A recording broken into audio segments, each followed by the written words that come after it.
Hello, everyone. My name's Aaron Krawitz. I'm a programmer at KOPN. It's my pleasure today to be talking with Bill Wax, who's going to tell us about his early history at KOPN. I want to mention before we start that Bill went on to a long career at SiriusXM. He was a program director there of the B.B. King Bluesville show, as many of you probably know, and he was a longtime chair of the Blues Foundation. Bill, it's a pleasure to have you here. Thank you, Aaron. It's glad to be here. How did you wind up in Columbia, Missouri? I got accepted to college, and the University of Missouri was one of the few schools that accepted me, so out I came. Where did you come from? Right outside of Washington, D.C., Bethesda Chevy Chase. I see. And In 1966, fall of 1966 is when I first arrived in Columbia. were you a journalism student? No. Oh, for goodness. Eventually, I graduated in education, but I went through a bunch of different branches of the university to try to find one that I could pass and get a degree in and didn't have to take a foreign language. And somewhere in here, you wound up at KOPN. How did that work? Well, when I first was at the university and when I graduated in 71, KOPN hadn't even started yet. There was no community radio, and there was nothing like that. I went back to DC area and taught school, and so I had summers off, so I would spend part of my summers coming back here because I had some very dear friends that lived here, so I would spend some part of the summer with them. And in the summer of 75, I think it was, at that point, KOPN started broadcasting. Correct. New Wave started, I think, in 73. It was formed Right. in 73. But so I came back, and a guy by the name of Greg Schmiedel had a show on the air, and he brought me up, and I sat in with him, and that's when I was first exposed that they were doing this community radio project, this and that. And then in 77, I moved back to Columbia. Originally, we were going to open a movie theater, a double feature classic films, first run foreign films. We weren't quite able to pull that off once having to build a theater and the expense for all that. In the interim, I started doing a radio show at KOPN. And in 78, I applied, well, both the former station manager and the former program director stepped down. So initially I applied for the station manager's job along with a woman named Jean Palmquist, and she got the job. And then the program director's job came up, and I applied for that, and I got the program director's job starting in 1978. And what was your show? What was your first show? Well, my first show was on every other Saturday from midnight to 3, and it was mostly old rock and roll, rhythm and blues, soul music, and alternated with a guy named Stu Hackle, who went on and was eventually a writer for the hockey news, sporting news, hockey news, and became a national reporter for hockey. And Stu's still somewhere kicking around. I think he's in New York these days, but Dave Taylor was the one that trained both Stu and I to take over that midnight slot, and we would alternate. So they were broadcasting 24/7 back Yes. then? Oh, for goodness Well, pretty much. I mean, Saturday night, I could go as late as I wanted to. If I could go to 6 a.m., then the person who's supposed to come in at 6 a.m. would take over. If I could only stay up till 3 a.m., I would sign the station off at 3 a.m., go home, and then the 6 a.m. person would come in and start it all up again. So did you have some interest in radio before this? I mean, what led Well, you to this life? Radio and music played a really important part for me in terms of just growing up. It was an escape from what was not always the most pleasant going on in my own home. So I could go downstairs to my room, turn on the radio, and just remove myself from everything. So from that perspective, radio was really important. I could tell you every song that was coming on over the radio, who was singing it. it really was both my salvation and to get away from things that I didn't want to have to still experience, and also to open up some doors and areas that I had no idea were like they were and what they were. I had done a semester of radio at the University of Missouri and a campus station that had started up that was only broadcast to the dormitories. But coming from DC, I couldn't stay on their playlist. The playlist was very, very white. And I came from DC where I was listening to an overwhelming majority of black artists. So I kept on adding black artists to what I wanted to play. And eventually, whoever was the program director, and I don't remember who that was anymore, took me off the air because I wasn't playing the playlist that was they wanted and kind of thing, which started to point me to the direction that if I ever wanted to do radio, I probably wasn't going to work out in commercial radio, that I wasn't really made for just being told this is all you can play and you have to do it this way. So community radio provided a lot more freedom. So you were like me. You grew up during the years of top 50 radio. And, Yeah, so except that I had great exposure to black radio because in Washington, D.C., both in Washington and Baltimore, which you could get where I lived, there were at least 4 all-black radio stations, which meant that I could access to music that usually most other kids, at least the white kids, weren't hearing wherever they were. Well, I grew up in Tulsa, so there was no black radio station. Right. And I remember from those days listening to Little Richard and The Chuck ones that crossed Berry. over, right. And then they would play covers by Pat Boone, and I knew that something was wrong. Yeah, very wrong, but that's a whole nother story. That's right. Yeah. So tell us some more about your tenure here at KOPN. Well, let's see. So I was doing that radio show midnight to 3 every other week. And in 1978, I get hired to be the program director. I had never had a paid position or an idea of overseeing a radio station programming. I had no experience on that level.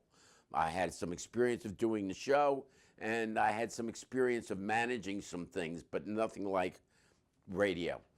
I got hired, took a couple of different trips, one up to Wisconsin to visit a program director up there that was on WORT, another community radio station in the Midwest, and spent a few days with him, both learning how he went about doing his job and exchanging ideas and getting some information that way. And then also community radio conferences, NFCB conferences were really important in that way because they would bring program directors from all over the country, wherever they were. There was one in Worcester, Massachusetts, one up in Olympia, Washington, one in Telluride, one a year. And so that way you also got a chance to exchange information with program directors at other community radio stations and get in some knowledge and learn some other ways of going about it. So KOPN sent you to these, and this was part of your job as director. Yeah, absolutely. Well, yes.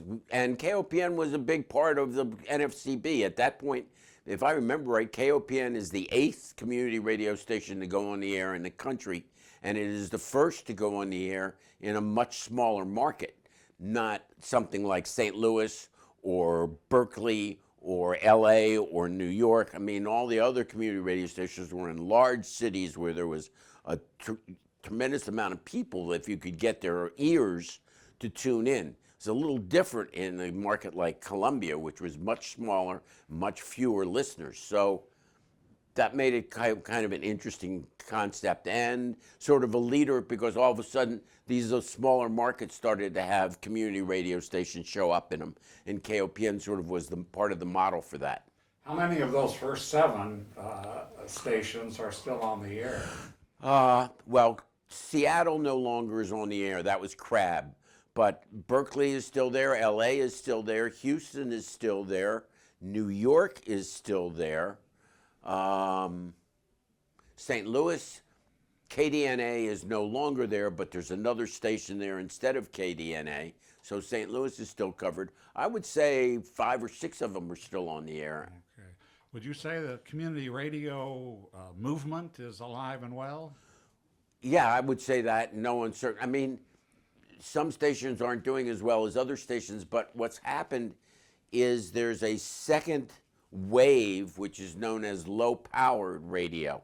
And now, for instance, in Washington, D.C., where I do a show on the Pacifica station, WPFW, there are 2 low-powered stations. They're about like 100 watts.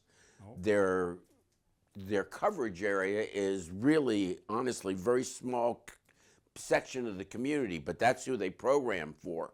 And both of them that have started up there are very similar in their goals and the way they go about programming. Volunteer programmers from the community, very diverse playlists, and talk and information and all kinds of different music. So if you consider the low power stations as well as the other full power community stations, I would say community radio is still alive and well. It's, as I understand it, people tended to write off radio overall when TV came in and all the networks and all the the specialty station channels and stations, but it hasn't happened. Well, I don't know. I mean, I think I wouldn't say that people were writing off radio until much more recently. Television coming along made a difference and had an impact on things in radio, but radio still had a very strong hold, especially Monday through Friday, drive times, and while people were out and about and away from the house. You really couldn't sit in your office and turn on the television, but you still could use the radio. You couldn't turn on your television while you were driving in the car, but you could still use the radio. More recently, the past 15, 20 years, I would say radio is being challenged, and it's very problematic for radio. First of all, from what I can tell, the generation over the past 20 years really does not use radio and does not have the love of radio that my generation did and the generation after me. That's gone. Most of the kids that are coming up today, first of all, now there's no reason to do radio at all. They just turn on their smartphones and dial up the music that's there, and they don't have any need for radio, nor do they use it. So I would say radio is a lot more challenged now than it was up until about 20 years ago. And that includes community radio? Yeah, it includes all of radio. I mean, there's no question radio has shown a shrinking audience. People, especially, like I said, the younger generation. Those of my age, and we now very much make up the old generation, no matter how much we don't want to admit it. I understand. But the younger generation does not have the connection to radio that we had, and no reason why they should. Radio didn't speak to them coming up. It wasn't what they used to hear their music, and so there's no real connection to them. Podcasts, seems to be some connection, and maybe those will lead them back somewhat to things similar to what radio once was. But by and large, I think radio is fairly heavily challenged in terms of being what its future is going to be. And part of it also has to do with satellite radio that has now come along. And so you can get 100 channels anywhere in the United States, all narrowcasting on a particular kind of music that you might like the most. So again, cuts into what local radio is doing, especially satellite radio doesn't do commercials on their music channel. So if you hate commercials on regular radio, they're up to 20, 22 minutes an hour sometimes of commercials. Absolutely. So you can go to satellite radio and you don't have to hear any of that. So you're saying that the commercial advertising is being reduced on the No, it's not being commercial reduced station? on regular radio. Matter of fact, it seems to be increased as they look for more and more income and to supplement the difference between shrinking audience and still making money. But satellite radio has a different model, which is no commercials on their music channels.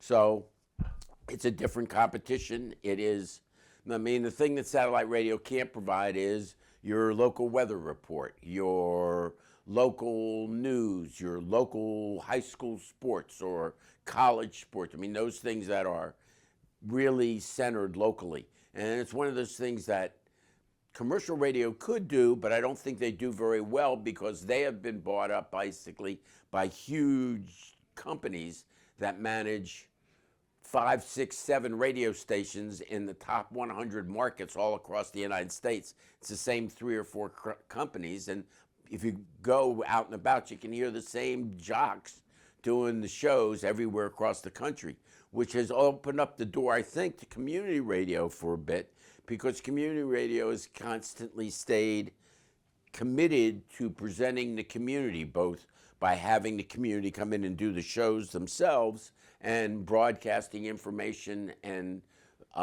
things that are going on in their local communities. So that niche has stayed open, and I think community radio is able to meet that. Yeah, our friend Kevin Walsh is always Right. talking about community. It's all about community. Right. The programmers are from the community. The information is from the community. The shows reflect the community, hopefully. Similar with newspapers. You know, a lot of Yes. people most people have abandoned the local newspaper, but if you want to know what the heck's going on in your town, and it's a small, even a town like Columbia, 100 plus thousand, you got to read the paper and listen to the radio. Yeah, except that the number one outlet in the paper was Columbia Tribune, and it's now being published by a company that does the same thing across all. It's effectively So what defunct. we're left Yeah, now right. with is, I guess, the Columbia Missourian is Yes. all that's left in Columbia that has Yes. some kind of low, and that's a outlet to let students get the, develop. It covers the local scene. I mean, it does train students. And Right. of course, we were highly unusual to have 2 papers, and we still are in that respect, even Right. though one is kind of a shadow of itself. Exactly. What are some of the factors that you experienced at KOPN that led to your later success? Well, so let me step back a little bit here about KOPN. When I took over as program director at KOPN, there was a remarkable group of men and women doing radio at KOPN. They were smart, they were imaginative, some of them were well beyond crazy. They were interested in pushing the envelope in all kinds of ways, whether it was politically or through the way they did the radio programming, their ideas. And so we had an incredible wealth of very, very talented radio programmers that came out of the community. I'm not sure how that happened. I'm not sure why that all coalesced around KOPN, but it did. Which meant that on any given day, there was usually 1, 2, maybe even 3 or 4 shows that were really special. And just day after day. And so people like Jake Schumacher, who was doing Fred Television at that point, and I guess it was a morning show after the morning air, which was the classical morning block from like 6 to 9 in the morning, was a variety show, featured old jazz, maybe some Irish music, some little bit of rock and roll, a little bit of everything, and then some just crazy skits and really goofy ideas.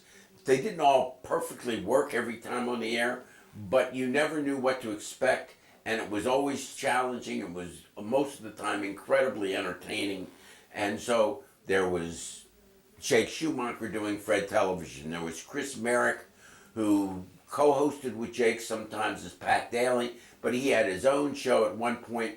Chris did a routine where he did an interview with Marcel Marceau, who of course is the great pantomime. But of course Marcel Marceau wasn't really there. But here was this guy doing an interview with a guy that didn't speak on the radio. So it was that kind of wonderful twisted way of looking at things that we had all over the air. There was a fabulous collective of women, the Crystal Set Feminists, that were doing cutting edge women's programming and dealing with the issues of at that period of time. Abortion had just been legalized. There was tremendous amount of pressure about equal rights for women, and they were on the edge of those movements. And every week, out of their collective would be 2 or 3 women that had put together special shows.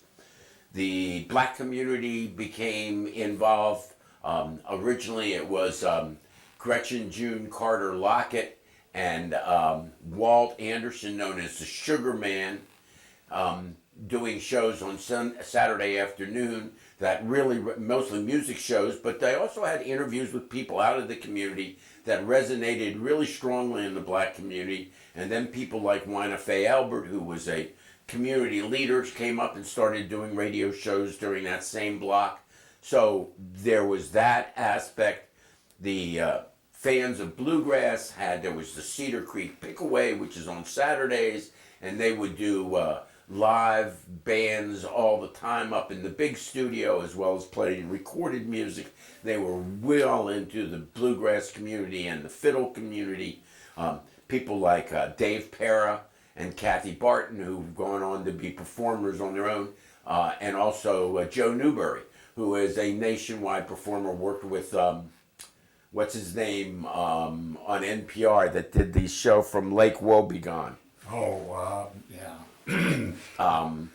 It'll come to me in a minute. But anyway, Garrison Keillor. Garrison Keillor. Garrison Keillor used him on his show as one of the performers. So, but Papa Joe got started here. Linda Leno and the news started local news. People like John Barth and John Pozos came from the university to work on that local news stuff to begin with. John Barth has now gone on and is vice president of Audible, the talking books thing. Mm-hmm. John's way up in the structure of that. John Pozos, of course, has stayed in Columbia, but has started this, and for years now, this fabulous jazz. We've been supportive of that for years and years. It's world class. Right, and so bringing world class jazz performers here to Columbia and throughout the Midwest. John did a jazz show for a number of years on KOPN. And John's sort of twist on the whole thing, it was sort of jazz and baseball. John loved baseball, and he found a way to sort of make this connection between jazz and baseball. So there's just, and I could go on, there were many, many others, but it's just a wealth of incredibly talented people. Also, it was an era of, there were government grants available to do community projects, and so we were able to, CETA grants was one of them, and we were able to get those and be able to pay people part-time so that they could then go out and produce these shows for communities or about issues, and rather than having to do it just as volunteers, they were part-time staff. So at one point there were like 30, maybe even more of us at least getting paid part-time to do programming and things up at KOPN, which meant just incredible collection of people and abilities to do things. So some of these came out of the journalism school, but it sounds like most really didn't. No. Journalism school was very small part of what KOPN was doing. Occasionally someone would show up from the journalism school, like a John Pozos or a John Barth, but by and large, these were people out of the community. Margie Sable moved up from St. Louis, to Columbia, and shortly after she got here, walked in and was interested in doing radio. Eventually, she had her own show and she called herself the Brazen Hussy. And again, very much geared to women's issues, but lots of music and with a great sense of humor. So She's still going strong, by the way. and there's a lot of it. I mean, Carol Goodnick showed up, and she's still doing an Irish show and has been doing it for decades, and very strong part of everything. So I had as program director these amazing people doing radio. Frank Fillo, who was doing 4 or 5 days. Once a week, he was Dr. Blue, and he did a 3-hour blues show, which was absolutely wonderful. He would come up once a week for a 15-minute talk show, which is sort of a parody of right-wing radio, almost like Colbert had done, but way long before that, and was absolutely outrageous, just horrify the audience, but he would Dr. White, and eventually Frank started what was called the Frank and Charlie Show, which was just a crazy thing. There were 2 different Charlies. Charlie Baker was there first, but then Kevin Welsh came along and became the second Charlie, and they would do, again, once a week, 3 hours. One of their shows they did live from a golf course. They did a show live from a laundromat. They did a show. I mean, they just came up with these ways of using radio that you would not normally think of into the community. And sometimes it worked. Sometimes it didn't always work, but it was always fascinating. And when it worked, it was incredibly entertaining and remarkable. So my job as program director, the way I saw it most of the time, was to herd the cats so we could get them to the mics, and then they could be their talented selves. Make sure that we didn't get too deep into something that could cost us our license, whether it was words or breaking community standards too far, whatever. And then also trying to build more access for elements in the community. So for instance, kids. We ended up doing a tremendous amount of training young people. And when I say young people, I mean under the age of 13 to begin with. David Wilson and Jill Von Saul had a show. Yeah, absolutely. 10 And Diane 10 Von or Saul and a woman named Mary Baker were responsible for a lot of, and Tina Hubbs, the 3 of them, did a tremendous job of training kids to go on and do their own shows. Josh Adelstein, who now has a hit show on HBO about Japan and the Japanese mafia. Written by J.T. Rogers. Right, but it was based on a book by Josh, and Josh, he started over here with with his own little sort of punk music show. Deke Dickerson, who is now a renowned rockabilly, rock and roll guitar player and writer, started here at KOPN when his dad walked him up when he was like 12 or 13 about wanting to do a radio show. Al Tacker was here broadcasting the city council meetings, but Al Tacker was also playing a top 40 music show once a week. I mean, it was, and I look back on it, and I've been at a lot of other stations since then and done a lot of radio. I've never seen so much talent and so many individuals that had so much to offer in one place and willing to do that. So I was very lucky in that I got a chance to work with all these people and sort of find a way that they can continue to do this fabulous programming and sort of get out of their way, make sure the facilities were available, they did their thing, and then get out of the way so that the audience and the community could be part of it. Was the support at a decent level at that time? It's always been a struggle in terms of support. Even at the best of times when I was there, we still were struggling to a certain degree. Now, because of all these CETA grants and those kinds of things, we were able to build a much bigger staff than we could have supported if it was just the money we raised over the air. We never could have had 30 people working part-time at KOPN and drawing some kind of salary. We never made that kind of money. But we were able to raise enough to make sure we paid the rent and paid all the bills, and the staff that we paid out of our own money, we could pay the staff. And so, I mean, we never raised a whole lot of money that we could put money away for a rainy day or eventually buy a new building like KOPN has accomplished now. I'm sitting in this fabulous new building that's good, new equipment. It should be just a remarkable little thing that's happened. It's just wonderful. So there was support, but it wasn't like we were rolling in money. That never happened. That we were never at that level. KBIA always raised way more money than we were able to raise.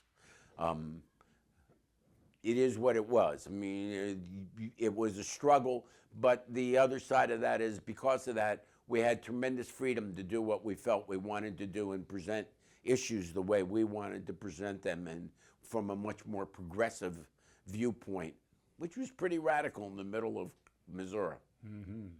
So, from my point of view, looking back on it, what made KOPN so wonderful and so unique was these fabulous people that were the programmers, that were out of the community and brought their talent and their imagination. So since KOPN has just moved from the old building after being there 49 years, lots of people have bemoaned, oh, I'm going to miss the old building, this and that. My feeling about it is that old building was falling apart when we were there 40 years ago. I understand that you have a feeling for it because that's where you went, but it wasn't the building. It was the people. We could have been in a phone booth and it would have been just as remarkable because the people were remarkable. The building was just a place to do it in. And hopefully KOPN is building that same kind of programming staff today, and the new building will have that same kind of feeling to it because the people in it are going to be remarkable and bring amazing ideas and amazing radio to. Well, plus all the people you've mentioned are our vintage, could bound up the stairs back then, and today we're pushing 80 and we can barely crawl up. Well, so we appreciate this building. Yeah, but the bigger issue around that is that KOPN was pretty much committed to most of the progressive alternative movement, but we were never really able to offer people that were challenged physically an opportunity to do radio for us because they couldn't get up those steps. That's right. That was a main justification for moving it. So the new building, since I'm here, obviously can provide that, and that's fabulous to see. I mean, sort of check that one off the list. We no longer have to feel guilty or that we haven't met that community's needs because we couldn't get them in here. So from that perspective, the new building is another reason why it's so wonderful to be here. Okay. So now you asked me, what did I learn in KOPN that I was able to carry on? Well, so let me put it to you this way. It was the beginning of me doing interviews on the radio, and so from the whatever they sounded like early on to developing a style and ability to do interviews, which over the years has served me very, very well. The beginning of all that was doing at KOPN and learning that. After being program director at KOPN and then moving on and being program director at KBOO, years later, when satellite radio, at that point I was doing a radio show in Washington, D.C., and satellite radio started up, and they called me in and asked would I be interested in working for them, and I did an interview with them. When they hired me, all of a sudden I was program director of the Blues Channel.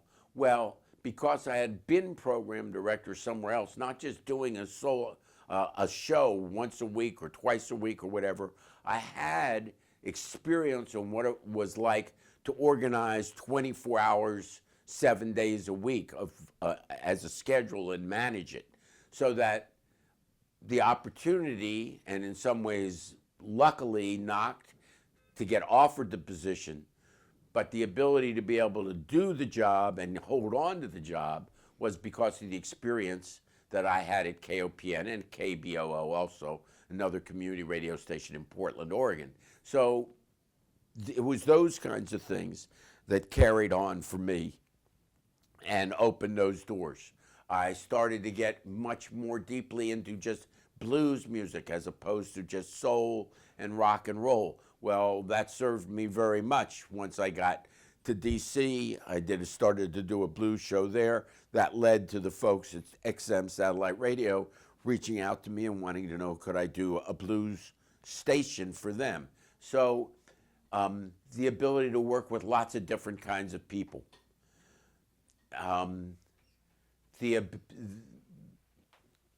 Learning the value of all kinds of different people, sort of breaking down some of my own prejudices about the way I saw people or what I thought, whether it was about African Americans or lesbians and gays or whatever the group may be. Working with people out of those groups day to day, actually programming and in community radio, really opened my eyes and opened my thought process to realize some of the stereotypes and prejudices, that the society had carried on, which of course were inherent in me because I'm a product of that society, were nothing but stereotypes and prejudices. So it enabled me to begin to start to unravel that. And I think in the long run, over all these years, it's made me more appreciative and the ability to work with a wide range of different people and learn from them and realize that how history does not owe or hardly ever tells the whole story. Eventually I come to the conclusion history is written by those that win. Mm-hmm. And so they leave out all that they don't want to be carried forward. Down face to face with people and talk to them, you discover that they're interesting, they have something to say, they're sympathetic figures. Yeah, and sometimes you discover they aren't so interesting. They can be boring too. I mean, everybody isn't the most fascinating, everybody isn't the most boring, but you find out that they're people, and the wide range of all that is who they are, no matter what their sexual preferences or their ethnic or racial background. You find out that there are X amount of things that you have in common. There might be some other things that you don't have in common, but those being thrust in that kind of position, I felt has been really good for me and has helped me grow and appreciate our culture as a whole and all the various little pieces. Well, that's right. And when I said interesting, I didn't mean that they could host a national show on TV. I meant that they have a story to tell and they represent something that's worth hearing about. Exactly. So, those are some of the things. I mean, and then just nuts and bolts, how to edit tape, how to, those kind of, how to do a radio show, how to mix different components and whatever. That all came from KOPN too. I never went to broadcasting school or journalism school or any of that. It came from actual experience at KOPN, which is one of the things that community radio offers people that are interested in radio. Did these numerous people you mentioned earlier that you worked with, the stable of programmers, how many stayed with radio? Did any become professional at it like you? Oh, yeah. Well, Chris Merrick became program director at KOPN, and then he went to Portland and he was program director at KBOO for decades, at least 20 years or something like that. So he stayed in it all along. Jake Schumacher went to Alaska, was, I believe, a program director at a radio station in Alaska, came back to the States, worked with a Champaign Illinois classical station, was program director for them, may even been station manager for all I know. I believe Ed Herman went on to continue producing radio and programs about music that was not normally heard. KOPN, he was on a show called Ionizations, and it was people like Diamanda Gallis and Laurie Anderson. Eventually he got a grant, was bringing those kind of artists into KOPN to do commission a piece for KOPN to play on the air and do an interview with them. So he continued with that work. John Barth, like I said, was over at Audible and went and worked some with NPR. And there are others. Gene Palmquist went on to become station manager of the Pacifica station in Houston. I'm not exactly sure what she's doing now. The last I heard, I think she was managing a cluster of stations in the Northwest, but I haven't heard from Gene in a long time, former station manager, KOPN. So yeah, I mean, some people did carry it on, and myself, for a career, and for others, they may not have carried it on radio, but it sort of gave them their initial footing and went on to very successful careers doing other things, and still look back on KOPN as some of the most fun and most interesting things they've done. Well, we know Nola Ruth became a significant figure in the arts. Right. Not radio per se, but... Right. And there are others that have come. Dan Collison came through KOPN and was news director at Pacifica National News, and Dan's doing radio somewhere else. I'm not sure where it is these days, but so there are a number that did come through and continue on. It seems to me a remarkable percentage. Well, remember, there were a lot of people that have come through KOPN. Dave Owens is another one who came through KOPN. When I was there, Dave Owens was one of the organizers of the Anarchist group, and they did a radio show. But years later, Dave was the station manager at the Lincoln University station down there for a number of years, and then came back to KOPN and was the station manager here. So yeah, it's been a remarkable little training ground, continuing to produce radio. And I'm very proud of the 5 or 6 years that I got to be part of KOPN and got a chance to do what I did. Well, you should be. Thank you. Were there live concerts going on at that time? Oh, absolutely. We would do both shows live in the big room. Like I said, Cedar Creek Pickaway would have a band almost every Saturday in the big room at the old venue, and they would play live music. Different other programmers would be in live music, but we also had a remarkable engineer named Sam Griffin, who I believe is still in the Columbia area, and Sam had this little wheelie hand truck that he sort of reconfigured so he could put a broadcast monitor, a broadcast unit, what we called the Marty unit for remote broadcasts, and we would take that thing out and do live shows out of venues around town. At one point, we were doing what was called the Spring Thing, where we took over Broadway and for a few blocks shut it off on a Sunday, would have a stage on each end, and there would be live music off that stage. We would broadcast that live music. So absolutely, the city council meetings were broadcast live every Monday night. Al Tacker was the host of all that. So there was lots of live stuff going on. Now, as part of the commitment of what we wanted to do, we didn't want it just to be stuck in the studio. We really wanted it out and about. At one point, we made a deal with Rockbridge Football, and we broadcast Rockbridge Football and University of Missouri for a while, women's basketball. Oh, for goodness sake. On KOPN. That ended up being an amazingly interesting thing because the Anarchist Collection was very upset about doing Rockbridge High School football. They felt it was, in their way of thinking, it was promoting a militaristic, very regimented kind of thing. So the compromise we made with them so we could keep the Rockbridge football on the air was at the end of the Rockbridge football games, we went to an hour program that the anarchists put on about what is wrong with football from their perspective. So we would go from a football game, and then all of a sudden you would hear these folks talking about the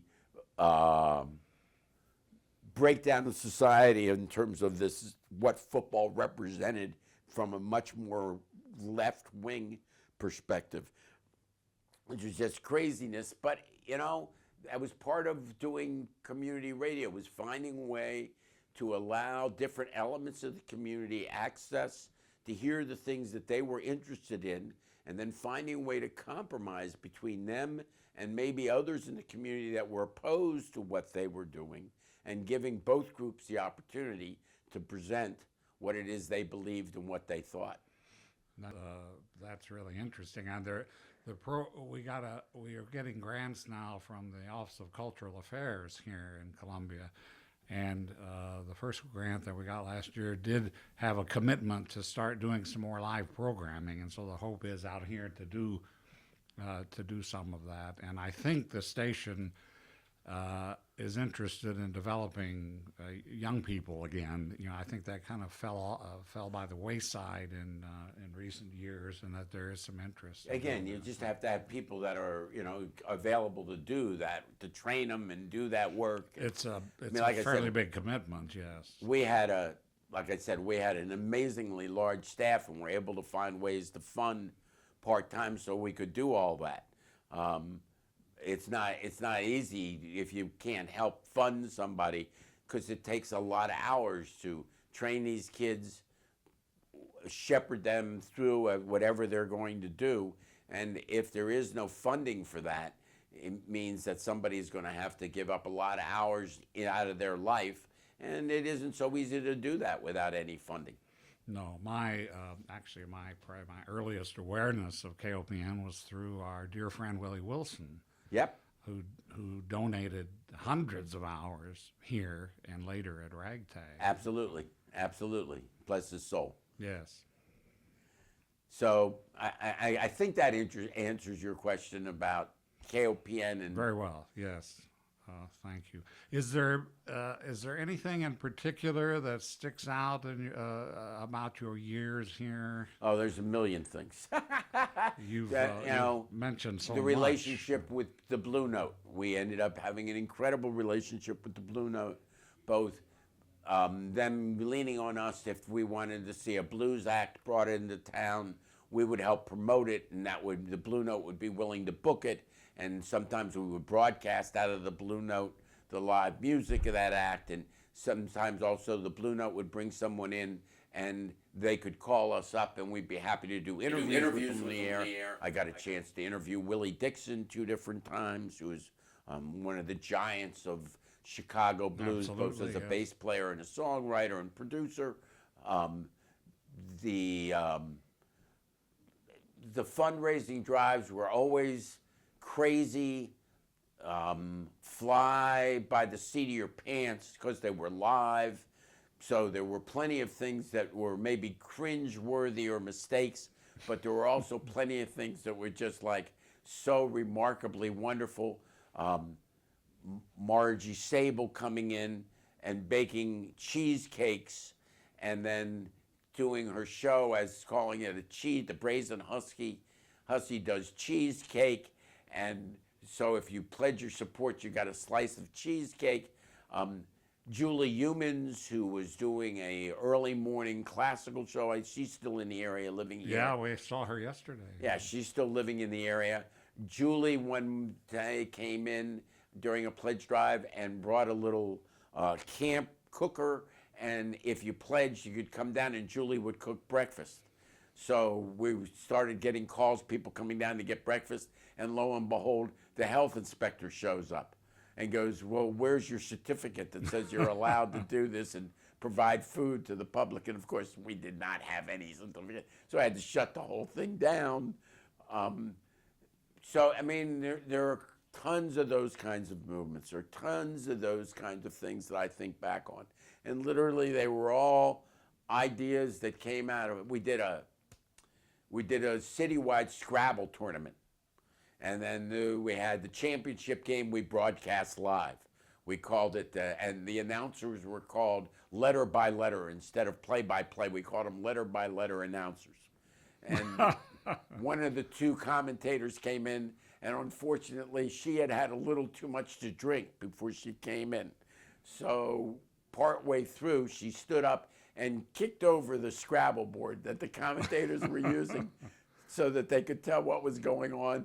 So the next 20 minutes was this incredible scramble to both continue the Scrabble tournament with the two finalists, as well as try to rebuild the board that she had kicked over so we could continue. Those kind of stories, there's hundreds of them. Not everything worked, but we were willing to try almost anything. And that's one of the things that I love the most about community radio, whatever community it's in, that to take the risks, to push that envelope. It might not work. So for a couple hours, something didn't work. But when it worked, it was magic. And you can't replace that. Those moments don't happen very often, unfortunately, in most media and in life. And so the ability to do that, and the ability, the willingness to take that kind of risk, the willingness to say, okay, it sounds a little crazy, but sure, let's try it. That is one of the greatest things I think that community radio and KOPN has offered in its community and to the community. Have these qualities across the country with community radio been sustained, do you think? Well, first of all, I has it have to gotten a say, little I'm more not that formalized? involved nationwide with what community radio is anymore today. WPFW in Washington, D.C., which I do a radio show on now, takes lots of risks, does lots of things that I would say are sustaining that same kind of thing. The two small 100-watt stations in the Washington, D.C. area are incredibly diverse, do lots of crazy different ideas. Some work, some don't. So I would suspect that probably where there is a community radio station, there are still people and programmers that are willing to take those risks. But I don't know that for a fact because I'm really not involved with the National Federation of Community Broadcasters anymore. It's been a couple of decades since I've been to one of their conferences or anything like that. So, but I would hope so. And the little bit I know of what's still left out there seems that they do. So that's an amazingly wonderful thing. It certainly is. I want to ask you about blues in the sense that was it on your radar when you were here, or did your experience here stimulate it, encourage it, develop it? Well, soul music was very much on my radar before I got here. Like I said, I grew up right outside of Washington, D.C., and there were at least 4 all-black radio stations that played contemporary black music. And in 1962, 63, 64, 65, that was mostly soul music. But some blues was still played. Jimmy Reed was popular. He would get played. You'd hear a Muddy Waters, Etta James would get played. So I had been exposed to certain things in blues and liked it, but soul music was really my entree to it. When I got here, soul music was starting to evolve into disco, into other things, and so I found myself sort of gazing back and learning more and more about blues. The early country blues players, the Robert Johnsons and Memphis Minis and those kind of people, as well as the ones that were still contemporary, and Alligator was sending down. So we had Coco Taylor in at KOPN any number of times for live interviews. I saw her at the Blue Note, the old Blue Note on the business loop. She would come in and we would promote those shows. It was one of the reasons why Phil and Richard were willing to bring those acts in, because they knew we would help promote them. We'd do interviews with the artists, Albert Collins, Son Seals. Shaky Horton was there, I think. Yeah, also the reggae. There were reggae bands coming through. We had reggae shows, and so yes, my knowledge of blues and the depth of the whole blues history grew greatly while I was at KOPN. And then when I went over to KBOO, I started doing a blues show there. When I moved eventually back to Washington, D.C., where I've lived the last 30-some years, I started back on radio there at the Pacifica station doing a blues show on Monday morning. So there's no question KOPN sort of opened that door. I had some knowledge of it, but KOPN opened the door all the way for me to start to understand and learn enough to really be able to carry on.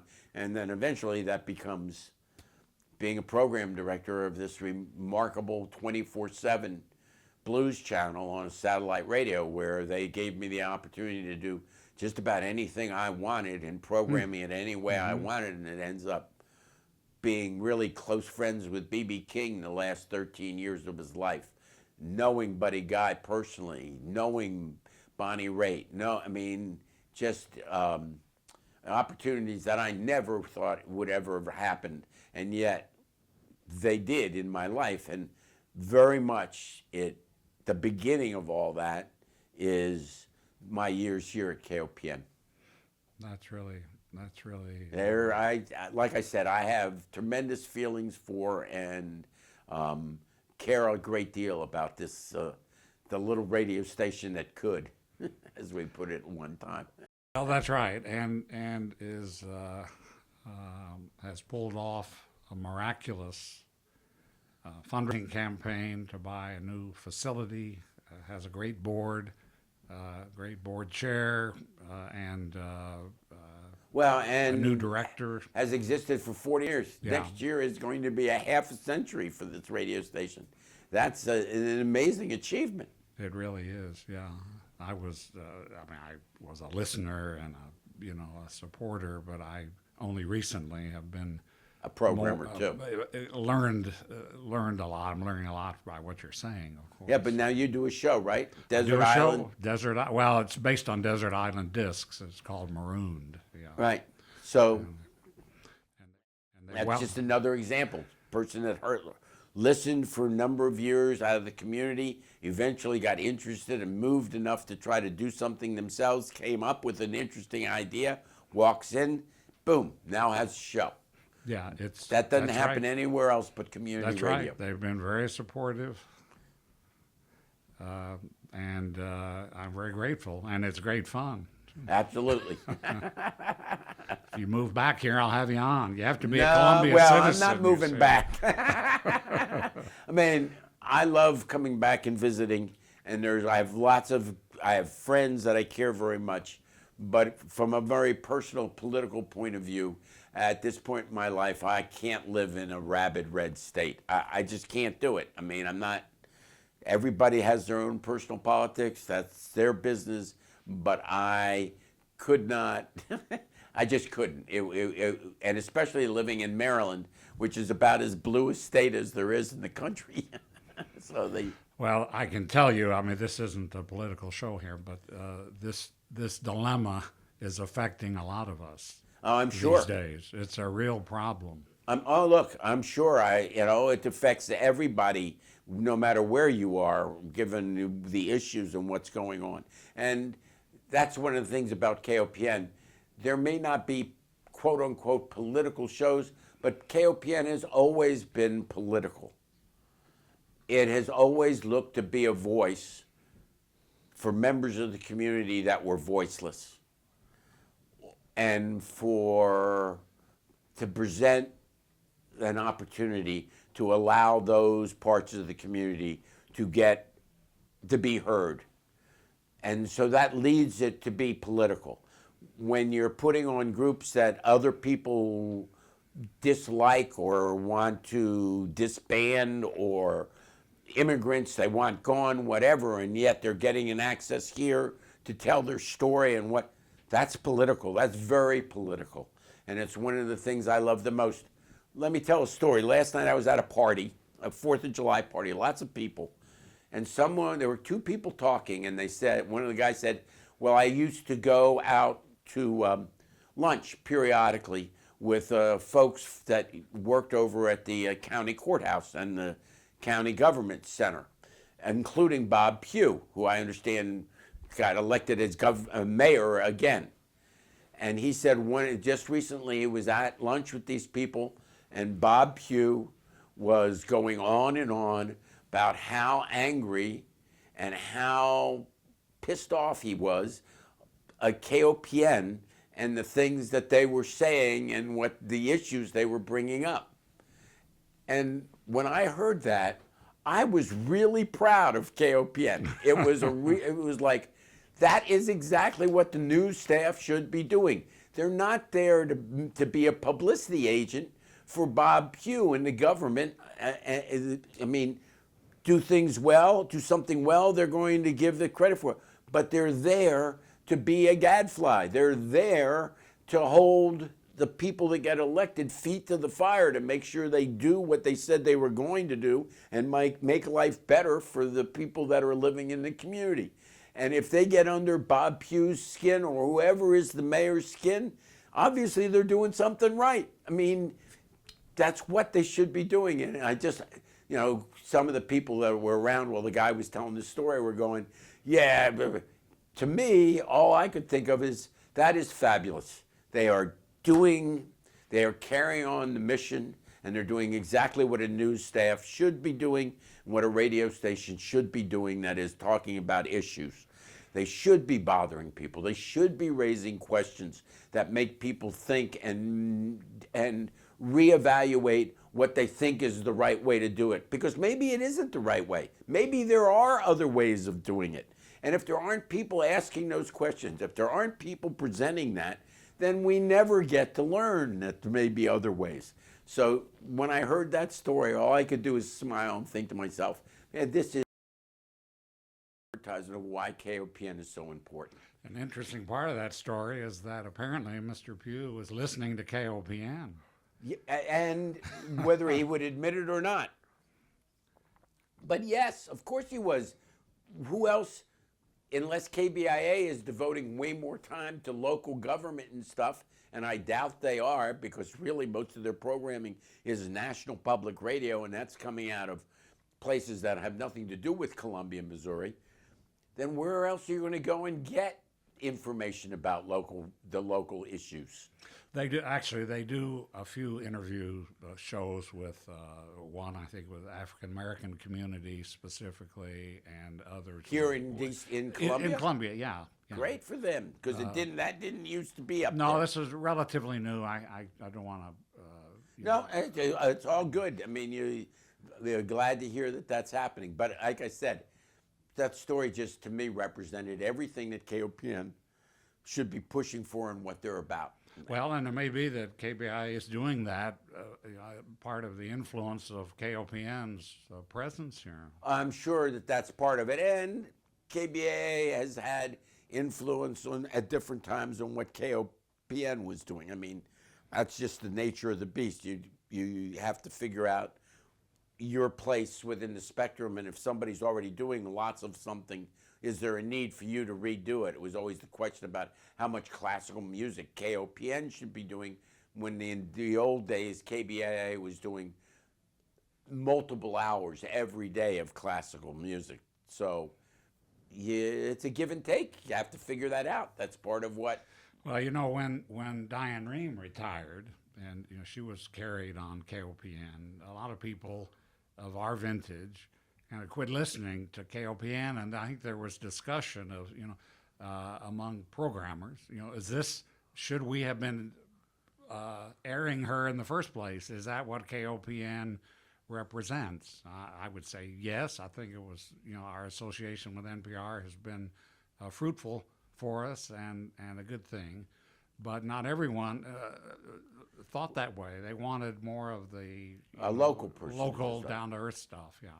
No, well, and see, in Washington, D.C., that Diane Rehm was local, and then they took it national. So depending on where you are, one man's local is another person's national. That's right. We have had some syndicated show. We have a syndicated show, don't we? The Food Sleuth, yeah. Right. And it's a wonderful show. Is there anything else we're doing pretty good here? Is there anything else that comes to mind about your years at KOPN? I'm dying to talk about blues, but I'm not supposed to because this is about KOPN. Well, no, and it should be about KOPN. I have no problems with that. I'm sure there are a million things. What I would say, if this is going to be in closing, is that, and I'm not sure where this is all going to be used, but finding ways to build bridges to people, the various groups and people in the community is absolutely crucial. It is easy to look up and find yourself completely insulated, where sort of programmers and their friends are the ones that are doing all the shows, and all of a sudden you're programming to basically an audience of all like-minded people. And I really think it's important that KOPN and stations like KOPN are aware of that and constantly fighting to make sure that that's not how they end up. Even though it might upset a certain amount of, like I said, the anarchist community was adamantly opposed to broadcasting Rockbridge football. But it also got us to another part of the community that never would have paid attention to KOPN before that. And as a matter of fact, talking about somebody that went on, at one point, the lead announcer for Rockbridge football and also the University of Maryland, University of Missouri women's team was a man by the name of Tom Dorr, who played basketball for the University of Missouri. 6'11", all 6'11" of them. He was a giant. He was a big man. Well, he went on and has just retired as the voice of the University of Texas sports. But his beginning experience, first things, were doing Rockbridge football for KOPN. So you asked me, so the idea that you can become insulated and not constantly building to more groups in the community is something that's really important. I think everybody has to watch out for. And B, and this is more to the community in general, is finding ways to make sure you're supporting this community radio station, that this is a tremendous resource for the community. Always has been and will continue to be as long as it gets to broadcast and people are participating in it and supporting it. And so I urge the community to step up and become subscribers, volunteer. It doesn't even have to be on the air. KOPN always has a huge amount. Right now, I'm sure it could use carpenters, could use people to move stuff around, to rebuild some things in the brand new spot. So it doesn't have to, it's not always about being on the air. There's always a tremendous need of things. And so it's really important that the community responds back and supports KOPN so that the station can continue to grow and continue to be there for the community access and to do the things that the community would like to see done. You've raised an issue that I've dealt with my little show. It's 30 minutes a month. Who's listening to the damn show? And it turns out to know that in any detail is very expensive and is beyond our means. So I don't really know, other than comments from people and friends in different cities and countries who can listen after the fact. Right. And we can see that on a map. We can see where people are listening. Locally is more difficult to know what kind of demographic is listening to your show. Did you ever deal with that? Well, yes, and there was a time when NPR and public radio made money available for certain levels of station so they could get audience research from Arbitron and some of the people doing that audience research. We got some of that. And it has some use. But honestly, I would say to you, do your show. Do your show the very best you know how to do it. Present the very best radio you know how to do, and there will be listeners. and they will support it. And whether you can identify exactly what income group they come out of, which neighborhood they're coming out of, maybe you don't get all that information, but that's not nearly so important as doing great radio and people finding it there. Okay. And so, I mean, it's been a question, oh, who's listening? But like I said, I was doing a show 4 years after they were on the air when there were a lot fewer listeners, from midnight to 3. There were times when you would wonder, is anybody out there? But almost invariably, you might say, well, if there's somebody out there, give us a call. The phone will always ring. There almost always is somebody out there. Whether you know they're there or not, they're there. And one of the great things about radio is anonymous, for me, is the anonymity of radio. People don't know what you look like. People that can't see you, they can only hear you. That also, you don't know who they are, and you can't see them. So it cuts both ways. But you just have to trust they are there, and how many of them exactly you might not know, but they're there, and so therefore, if you're on the mic, make sure you're giving them the very best you've got. Okay, that's good advice to a retired academic who wants to measure everything. Right, and not everything can be measured. As I'm sure you have learned in life over your years, you may have thought originally everything Absolutely, can. But how do you measure love? How do you measure peace? There are lots of things that can't actually be measured, but they are very real in life, and they provide, and they're very important. And KOPN is a good example of one of those things, I think, in some ways. Bill Wax, thank you so much for sharing your thoughts, your memories, your history with us, and we greatly appreciate it. I can't tell you how this will reappear, but it will reappear at some point, probably during the 50th year celebration, and you'll certainly be informed about that. I look forward to the 50th year celebration. I hope there's going to be a public aspect. I know there are a bunch of us old timers that would love to return and play it for some of us, the one last time, but just to help celebrate something that we were part of at one time and is still alive and well and growing in the middle of Columbia, in the middle of mid-Missouri, which is fabulous. Thanks to you and people like you, we're still here, and we greatly appreciate your time. And people like you that are carrying it on. I mean, it is a continuum, and one group passes on to the next, and that's how it continues to continue and grow, and it's fabulous. Thank you, Aaron. I really appreciate it. This is Aaron Krawitz concluding our conversation with Bill Wax. Good day.